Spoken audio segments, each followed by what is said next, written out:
looked like someone the prairie had tried to break and hadn't quite managed. That was the first thing Bernard Holt thought when he saw her come up the track toward the house. Not riding, not driving anything, just walking with a child on her hip and a canvas bag over the other shoulder, and the particular set to her jaw of a woman who has decided that whatever is at the end of this road is better than what she left behind.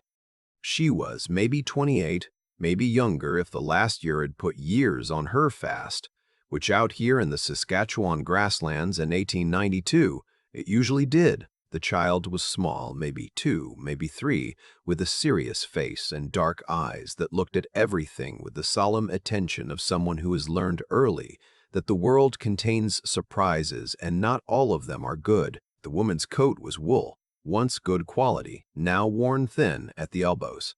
Her boots were cracked along the left welt. She had no wagon, no horse, no trunk, nothing that said she was passing through. She had the look of someone who had already passed through everywhere she could think of and had run out of options in the direction she was heading. Bernard Holt watched her from the doorway of the barn. Behind him, his son-in-law, Ray DeChase, was pretending to work on a harness and actually watching the same thing. "Woman coming up the track," Bernard said. Ray set down the harness. That made him stand up. They had been on this land for 28 years. Bernard and his wife Constance Holt, the Greystone Farm, 320 acres of mixed grass and creek bottom north of Swift Current. They had come out from Ontario with 2 trunks and a government land grant, and the kind of optimism that only survives if you are too stubborn to let it die. And they had built it into something real. 3 fields of wheat, a kitchen garden that Constance ran with the organized authority of a general. 12 head of cattle. A pair of workhorses named Bishop and Penny, who had strong opinions about being asked to do anything before sunrise. They had raised 1 daughter here, Iris, who had married Ray Duchesne 3 years ago and moved into the farmhouse when Bernard's back began to give him trouble. They were 64 and 62 years old respectively, and the farm had grown past what the 4 of them could properly manage, especially now that Iris was 7 months along and spending more of each day sitting down whether she wanted to or not. That was the fact that sat at the bottom of every morning lately, heavy as frost. They needed help. The right kind of help. The kind that didn't steal from you or drink itself sideways or disappear when the work got hard. The woman reached the fence and stopped. She shifted the child to her other hip. She looked at the house, then at the barn, and Bernard could see her doing the same kind of calculation a person does when they are about to ask something and are deciding how to ask it correctly. Then she walked to the gate. Bernard opened it before Ray could say not to. "Ma'am." Up close, she was younger than he'd thought. Brown hair pulled back practically, gray eyes that were tired but not beaten. The child on her hip was a girl.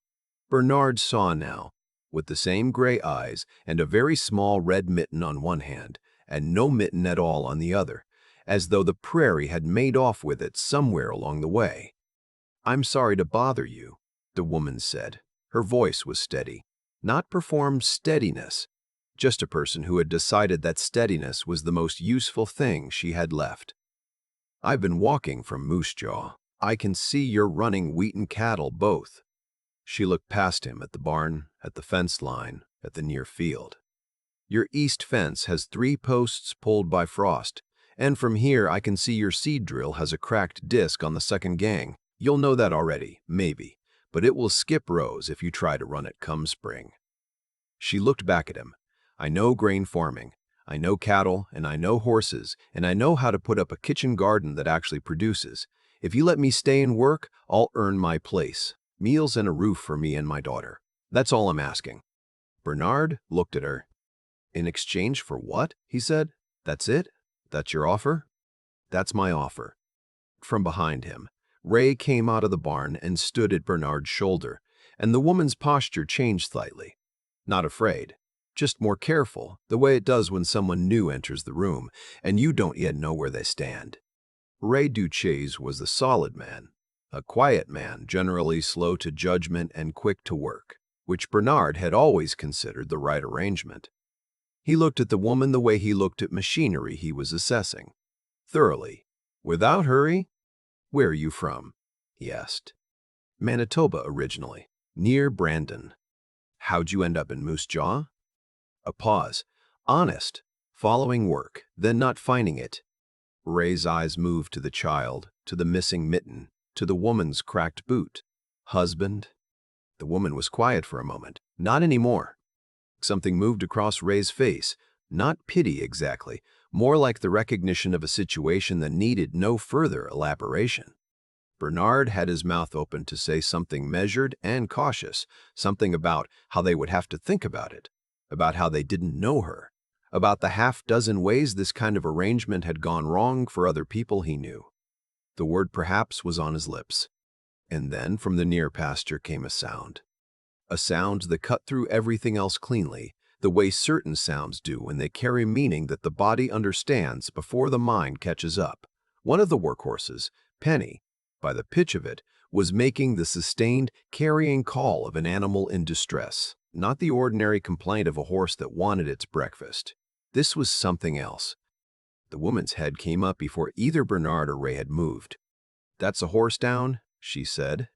She was already moving toward the pasture gate. "Colic or a leg? One of you needs to come with me now." Ray went after her. Bernard followed.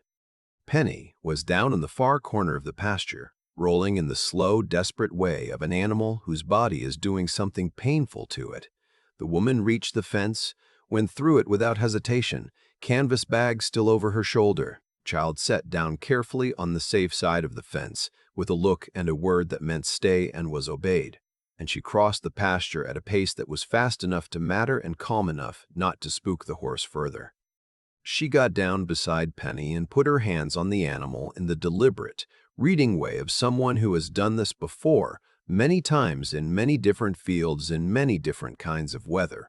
She talked to the horse while she worked, not foolish talk, just the steady, low murmur of a person saying, I know, I'm here, let me look at it." Penny's legs stopped churning. The rolling slowed.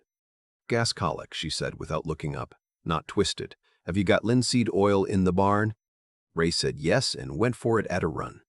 Bernard stood at the fence with the small girl who had positioned herself at the lowest rail and was watching the woman in the pasture with the focused attention of someone watching something they have seen before and are not afraid of. She had found her missing mittens somewhere in the grass near the gate and was holding both mittens now, not wearing them, just holding them, as if she'd decided that was sufficient. "Does your mama do this often?" Bernard asked her. The girl looked at him with the gray eyes. "Yes," she said. It was a complete sentence. She turned back to watch. 40 minutes later, Penny was standing. Not comfortable, not herself, but upright and breathing steadily and accepting water from a bucket Ray had brought from the barn. The woman stood beside her with her hand on the horse's neck, monitoring, patient, giving the animal time. "She should be walked for the next hour," she said. "Slow circles. Check her gut sounds every 15 minutes. You'll know she's through it when she passes gas or manure. The rolling that does the damage is the kind where they thrash hard. She wasn't at that stage yet. You caught it." "You caught it," Ray said. The woman didn't respond to that. She was looking at Penny's near foreleg, which she had apparently noticed something about while she was down there. "This leg's been troubling her," she said. "There's some heat in the fetlock. It's old, but you'll want to watch it come spring work." Bernard looked at Ray. Ray looked at Bernard. 28 years of farming together, first as strangers and then as family, had made this a language both of them spoke. A full question and answer in 3 seconds of eye contact. He saw Ray start to nod. "There's a room in the back of the house," Bernard said. "It's small, barely fits a bed and a cot, but there's a stovepipe runs through the wall and the roof is good." The woman looked at him. Something moved through her face so quickly that if he hadn't been watching for it, he would have missed it entirely. "We eat at 6, he said. "Constance doesn't hold supper." "We won't be late," the woman said. She wasn't. Her name was Vera Mackay, and she told them so at supper that first evening. First and last name both, offered without being asked, the way a person offers something to establish that they have nothing to hide.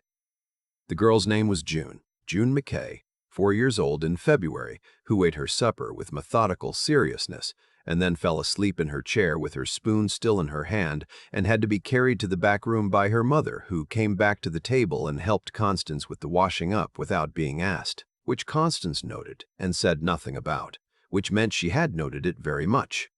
In the days that followed, Vera Mackay proved useful in the way that certain people are useful, not because they make a display of effort, but because they see the thing that needs doing and do it, without commentary and without waiting to be directed. She fixed the east fence posts, the ones pulled by frost, working methodically through the cold with a post driver and a plumb line and the patient attention of someone who understands that a fence done right is a fence you don't have to do again. She found the cracked disc on the seed drill and knew where to look for a replacement. Not the hardware in town, which hadn't stocked that part in 2 seasons, but a farm 6 miles east that had a broken drill of the same make sitting behind their barn, whose owner she apparently knew by name. She was good with the horses. Better than good. She had the gift that some people have around large animals, a quality of presence that says, I am not a threat and I am not afraid, and you can trust me to be steady. Bishop, who had not tolerated anyone other than Ray near his feet for 3 years, stood quietly while Vera trimmed his frogs one November afternoon and turned his head to watch her work with the expression of a horse who is reassessing its previous positions. Constance watched this from the kitchen window and said nothing. But that evening, she put an extra piece of pie on Vera's plate, which in Constance's language was a considerable statement. Vera ate supper with them every evening at 6 and was not late once.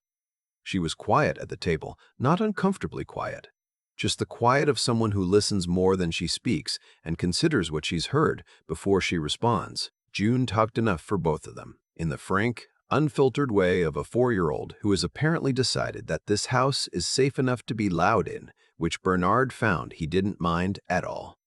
Vera asked questions about the farm, where the meltwater ran in spring, which fields held wet and which drained fast, what the lease situation was on the quarter section to the north. The questions of someone building a working knowledge of a place, learning it the way you learn a person. Slowly, by paying attention to what they show you when they're not thinking about showing you anything. Ray answered her, every evening a little more.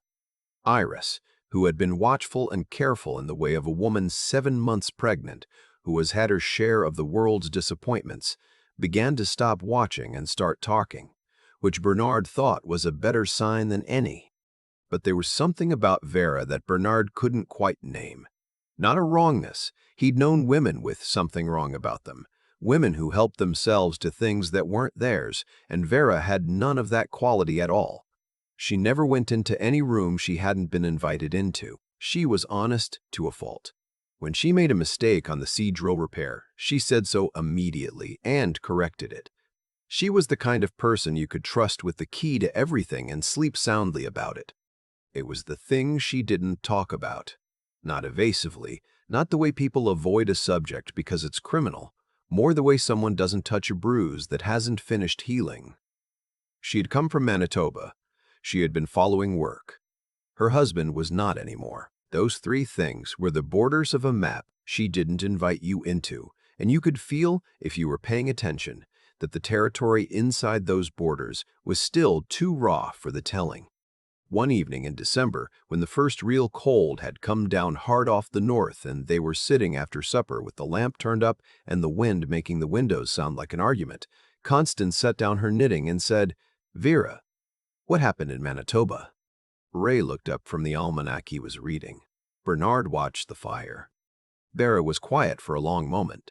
June was asleep already in the back room in the cot that Ray had repaired 2 weeks ago and reinforced at the joints because June was apparently harder on furniture than her size suggested. My father had a grain farm near Brandon, Vera said finally. He built it himself, the whole thing. First the house, then the barn, then the fields. She paused. My mother died when I was 10. It was just the 2 of us after that. She looked at the fire. He died 3 years ago. Left me the farm. Bernard said nothing. I married a man named Hartwell the winter after, she said. I thought, she stopped. Started again, differently. He was good at the beginning, or I thought he was, but the farm wasn't his and he knew it wasn't his, and after a while that made him angry in ways he didn't always. She turned her glass in her hands. He signed the mortgage over without my knowing. In Manitoba at that time, a wife's signature wasn't required. I didn't know until the bank came in April. She looked at her hands. June was 10 months old. I had $40 in her and what I could carry. The fire snapped. Outside, the wind pressed against the house. I've been moving since, she said, working where I can. She was quiet for a moment. I know what I'm good at. I know what I'm not. I'm not good at stopping. I haven't trusted myself to stop. She paused. I think I'm tired of moving. Constance picked up her knitting. You've been trying to find something worth trusting again, she said. A place, not just a job. Vera looked at her. Constance did not look up from her needles. Most people who had something taken from them need a good while before they can believe that something won't be taken again. That's not weakness. That's just how it works. Vera didn't say anything, but she didn't look away either. It was February when the trouble came, which Bernard had been half expecting since November, when he'd first seen the survey stakes at the edge of the North Quarter. The man who arrived at the fence on a Thursday morning was named August Price, and he was the kind of man who wore his authority like a good coat, visibly, deliberately, in a way that was meant to settle matters before they were discussed. He ran a land acquisition company out of Virginia, and he had been buying up quarter sections across this part of the district for 2 years, steadily, patiently, the way water works on stone. He had approached Bernard twice about the Greystone Farm. Bernard had said no both times. The second time he had said it through the screen door without opening it, which Price had apparently decided meant the conversation was still open. He came with a man from his office and a folded document and the careful tone of someone explaining an unfortunate reality to someone who doesn't yet understand it. Bernard saw them coming up the track from the kitchen window. He reached for his coat. Ray saw his face. I'll come with you. No, said Vera. Both men looked at her. She was at the window, looking at the two figures at the gate. Her expression was not angry. It was the careful, assessing look she had when she was looking at a problem she already understood. I know what that document is, she said, and I know how those conversations go. She looked at Bernard. Let me talk to them first. Bernard looked at Ray. Ray looked at Vera. Why? Ray asked. Because when a man goes to that gate angry, it gives them something to work with. And because I have dealt with men like that before. She was already putting on her coat. I will not say anything that isn't true, and I will not promise anything you haven't agreed to. I just want to hear what they're saying. Something moved across Bernard's face, not certainty. More like the recognition that the most useful thing, sometimes, is to let the right person handle the right thing. Go on, then, he said. She walked to the gate the same way she walked everywhere. Without hurry, without a performance of confidence, just with the settled quality of someone who has decided how they're going to be in the world and is simply being it. She stopped at the fence. Can I help you? Price looked at her from his horse. He was a large man, well-fed, with the unhurried assessment of someone who is accustomed to being the most consequential person in any conversation. I'm here to speak with Bernard Holt. Mr. Holt is occupied. I manage operations here. You can speak with me. A pause. And you are? Vera Mackay. I've been running the Greystone since October. She let that sit for a moment. If you have business with this farm, you have business with me. Price's office man shifted his weight. Price looked at the house, then back. I have an offer for Mr. Holt. A fair one. This is a substantial piece of land for a family his age to manage. The winters have been hard. I'm trying to help him see what makes sense. What makes sense, Vera said, is for you to tell me the number you're offering, and I'll tell you it's not enough. Price blinked. He had clearly not expected this to go this way. My client is prepared to offer. I know what your client is prepared to offer, Vera said. I know this kind of offer. I have had this kind of offer made to land I loved, and I know how it works. You'll come in low and call it fair, and when he says no, you'll come back in the spring when the work is hardest and the money is tightest and call it fair again." She looked at him steadily. "The Greystone Farm is not for sale. If your client has a genuine interest in land in this district, there are 2/4 sections east of here whose owners are actually considering selling, and I will write their names down for you if you'd like. Otherwise, I would ask you to take this offer back to Regina." Price was quiet for a long moment. He looked at the house where Bernard Holt was standing on the porch, watching, with Ray beside him and Constance in the doorway. He looked at Vera. "You seem very certain of your position here," he said. "For someone who's been here 4 months." "I am certain of this family's position," Vera said, "which is what I'm here for." Something shifted in Price's expression. Not quite respect, more like a recalculation. He looked at his office man, who was looking at his boots. He folded the document and put it back in his coat. "I may come back," he said. "You're welcome to," said Vera. "Come in daylight. I'll have coffee on." Price turned his horse. The two of them went back down the track and were gone. Vera stood at the gate until she couldn't hear them anymore. Then she turned around. Bernard was still on the porch. He was looking at her with an expression that Constance, watching from the doorway, recognized immediately. It was the same expression he'd had 30 years ago, the first winter they'd faced a hard season together, and she had done the thing he hadn't thought to do. The expression of a man who was revising what he thought he knew about who he was standing next to. That evening, Constance did something she had not done since Iris's wedding. She got out the good tablecloth. Not the one they used for Sunday dinner, the other one. The one that came out for things that warranted it. She didn't explain why. She didn't need to. After supper, when June was in bed and the lamp was turned low, Bernard set down his tea and said, "Vera, I want to talk to you about something." Vera waited. "Ray and I can't run this place the way it needs running. We've known that since summer. Iris is going to have her hands full come March." He looked at the table. "You have been here 4 months, and in those 4 months, this farm has run better than it's run in 3 years. Not because you work hard. Ray works hard. I've worked hard my whole life. But you see things.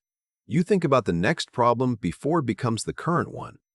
And you dealt with Price today in a way that He stopped. Started again. In a way that needed doing, and you did it." Vera said nothing. She was listening the way she always listened, with all of her attention and none of her conclusions showing yet. "I want to offer you a share," Bernard said. "Not wages, a real share of this operation. 15% to start. Work with us through the year, and if it's going the way I think it will, we revisit it in the fall." He looked at her.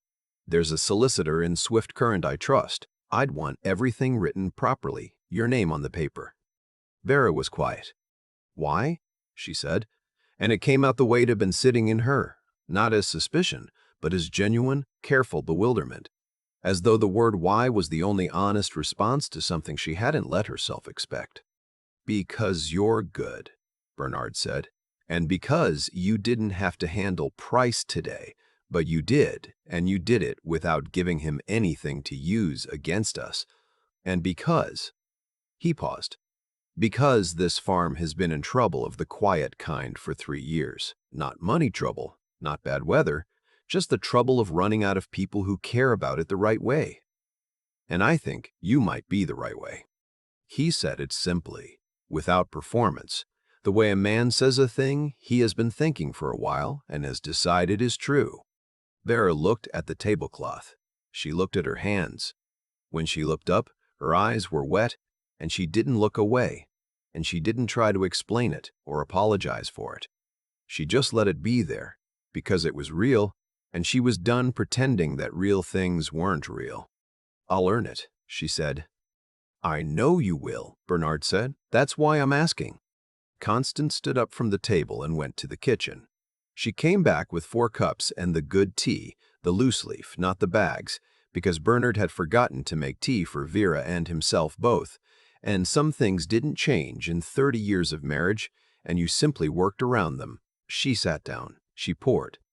"Well," she said, "now that's settled." And for the first time since she'd walked up the track in October with a child on her hip and one mitten missing, Vera Mackay smiled.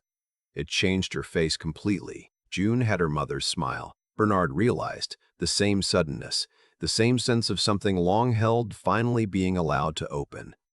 Price sent a letter in March. It was addressed to Bernard Holt, and it contained another offer, somewhat higher than the first. Constance read it aloud at breakfast, which was her way of making clear that everything in this house was everyone's business. Vera listened. Ray listened. Iris, who was nursing a 2-week-old boy they'd named Thomas, listened from the next room. "What do you want to do?" Vera asked Bernard. "What I want," Bernard said, "is for you to write back to him." So she did. She wrote it at the kitchen table that evening in the clear, direct hand she'd learned from her father, who had believed that the most useful thing a person could put on paper was exactly what they meant. She told Price the farm was not for sale, that it was now operating as a registered partnership with legal representation in Swift Current, and that any future correspondence should be directed accordingly. She folded it, addressed it, and Ray rode it into town the next morning. Price did not write again. The spring was hard in the way that Saskatchewan springs are hard, wet where you want dry and dry where you want wet, and the timing always slightly wrong, and the work constant. Vera worked through it without complaint, which Ray noticed without saying so, which was how things were said between them now, in the economy of people who have learned to trust each other's competence. By the time May came and the fields were seeded and the kitchen garden was in, and the new calf that Bishop and Penny regarded with mutual suspicion was getting steadily less wobbly on its legs, something had settled at the Greystone Farm that hadn't been there since Bernard could properly remember. Not the absence of difficulty. Constance still had mornings where her hands ached too much for her knitting, and she sat by the window and looked at the fields with a particular private expression that Bernard recognized as grief. For the things time takes from you. That would always be there. You don't outlive hard winters and hard years without carrying them. But there were other things now. The sound of 2 women working in the kitchen in the morning, Constance and Vera, talking about the garden and the calf, and whether Thomas was going to have his mother's stubbornness or his father's, which Iris said was an unfair question, since Ray and she were equally stubborn. The sound of June running the length of the porch in the evening with the absolute commitment of a child who has decided she is exactly where she belongs. The sound of the farm at 6 o'clock. The supper bell and the boots on the steps and the door, and the conversation that filled the table the way good meals should. Not because anything extraordinary was being said, but because the people saying it were glad to be saying it together. On an evening in June, Vera found Bernard sitting on the top rail of the north fence, watching the wheat come in across the flat of the near field. She climbed up beside him. She was 28 years old and climbed fences like someone who has been doing it since before she can remember, which she had. They sat in silence for a while. "You wrote to someone," Bernard said. It was not a question. He'd seen the envelope on the table 3 days ago, addressed to a town in Manitoba he recognized. "A woman I used to know," Vera said. "Before." She was quiet for a moment. "She helped me once when I needed it. I just wanted her to know." She stopped. "I wanted her to know things are different now." Bernard looked at the wheat, at the north fence straight and solid from one end to the other, every post set true. At the kitchen garden behind the house, full and productive and properly planned, with the good drainage that 3 previous kitchen gardens on this land had never quite had. "When Constance and I came out here," he said, "we had nothing but each other and 320 acres of grass that had never been broken. Most of that first winter I lay awake at night thinking we'd made a mistake we couldn't undo." Vera listened. "But you know what we had?" he said. She looked at him. "Somewhere to stand," he said. "Something that was ours to take care of. That asks something of us every day." He looked at the field. "That's not nothing, Vera. Having somewhere that needs you and that you need back. That's not nothing at all. She was quiet. Below them, June came running out of the house with one boot on and one boot in her hand, because apparently she had decided this was the correct way to handle boots, and behind her came Constance calling something that the wind took before it reached the fence. The wheat moved in the long evening light. Somewhere in the barn, Bishop made his standard complaint about the hour, which was his way of saying supper was late, and he was right. "I know," Vera said. She did know. She had known it, she thought, since October, since she had walked up a track with a child on her hip and a cracked boot and nothing left to lose, and a man had opened a gate before she'd finished deciding whether to knock. You don't always know when the running stops.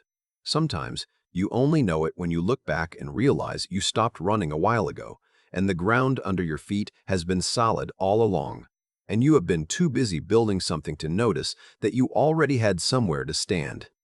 I keep thinking about that first image, a woman walking up a dirt track with a child on her hip and one mitten missing and nothing else. No horse, no wagon, no safety net of any kind. Just the decision to keep moving forward until she found something worth stopping for. What strikes me most, looking back at Vera's story, is how everything that happened to her came directly from who she chose to be, even when being that person cost her everything.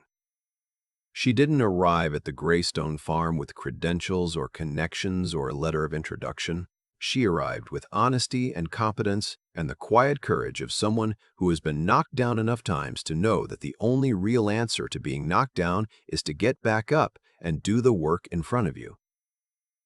That's not a small thing. That's actually the whole thing. There's a kind of integrity that shows up not in the big moments, but in the small ones. In fixing a fence post that nobody asked you to fix. In telling the truth about a mistake you made on a repair job when you could have said nothing. In stepping out to meet a land agent at a gate when it wasn't technically your fight, and doing it with a clear head instead of a hot one. Vera had that kind of integrity. She didn't perform it, she just lived it. One small decision at a time, and those small decisions accumulated into something that Bernard and Constance could see and trust, and eventually stake a part of their life's work on. And then there's the matter of what she knew. She understood grain farming and horse medicine and seed drills and the particular way that men like August Price operate, not because she was born lucky, but because she had paid attention through every hard year, had learned from every loss, had refused to let what happened to her make her smaller than she was.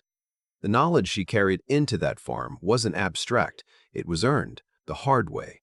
The only way that knowledge you can actually use ever gets earned. What I find myself sitting with, though, is the part about her learning to stop running. Because I think that's the one that takes the longest. It's one thing to be honest and capable. It's another thing entirely to trust a place enough to put your weight down on it. Vera had been betrayed by someone she'd trusted, had lost the land her father built, had spent years keeping herself light enough to leave at any moment. And still, when Bernard and Constance proved themselves worth trusting, she chose to trust them. That took something that I'm not sure has a clean name. Courage, maybe, but a specific kind. The kind that says, I know what it feels like when this goes wrong, and I'm going to try anyway.